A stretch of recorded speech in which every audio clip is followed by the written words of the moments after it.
Thank you, Mr. President.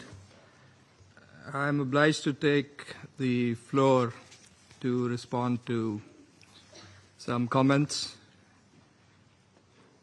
The representative of Israel perhaps did not listen attentively to all council members and other speakers in today's debate.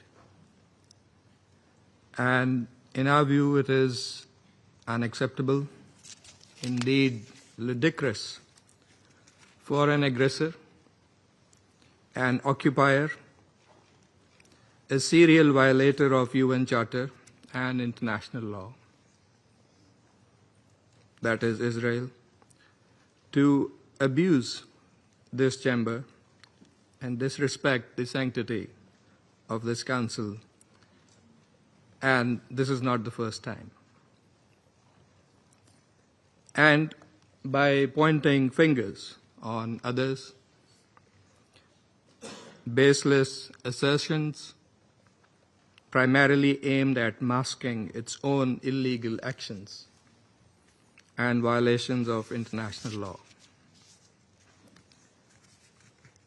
President, but that's not at all surprising. It is an occupier that does not listen to anyone, that does not pay heed to any advice, even from its friends, if there are any left, that refutes, and not just refutes, it threatens members of the international community, international media, international human rights and humanitarian organizations, doesn't listen to the ICJ or the ICC, and threatens the UN and its senior officials.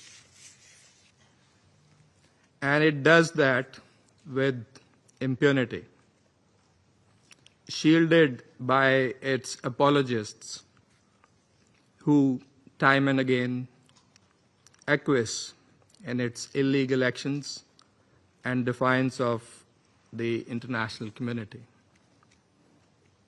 And like all occupiers, despite being the aggressor, it feigns and plays the victim.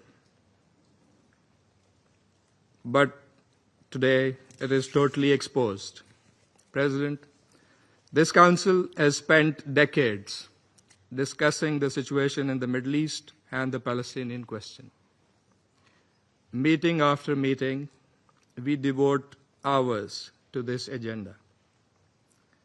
It is not because of anyone else. It is because of Israel that refuses to vacate its illegal occupation, and that blatantly violates the resolutions of this Council. It's because of that we have these discussions.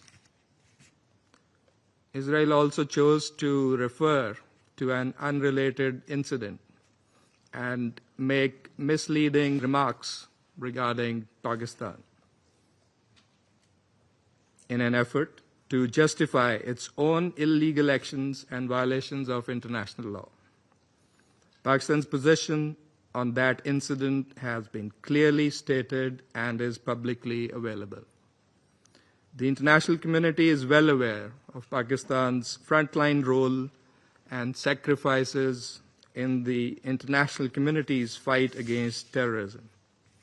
The entire world, including our partners, acknowledge that Al-Qaeda was largely decimated due to Pakistan's counterterrorism efforts. And we remain committed in this global, collective endeavor. We cannot accept insinuations from an irresponsible rogue state that is, in fact, the perpetrator of worst kind of state terrorism that we are witnessing in Gaza and, in fact, in the occupied Palestinian territories for decades. And we reject any false analogy, as has also been done by Qatar. For whatever way it interprets the statements in this Council, the occupying power must go back and read carefully the statement issued by the Security Council today.